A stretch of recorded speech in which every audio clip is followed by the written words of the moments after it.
How to fix a no connection error in N.I.N.A after camera unplug and replug. Problem scenario. The camera is using the Tuk-Tak USB driver. The specific camera model will be displayed in Device Manager. Try to connect in N.I.N.A. The camera connects successfully. Now unplug the camera. Then plug the camera back in.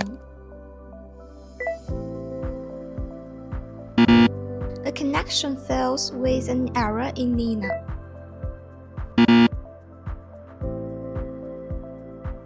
Install your camera's latest driver from the website and uninstall the USB driver. After uninstalling the original USB driver, unplug and replug the camera. Now we can see that the ATR2600C is redetected as a USB 3.0 camera. Open N.I.N.A again.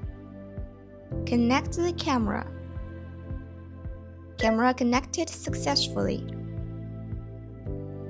Simulate a random disconnection. Replug the camera. The camera connected successfully.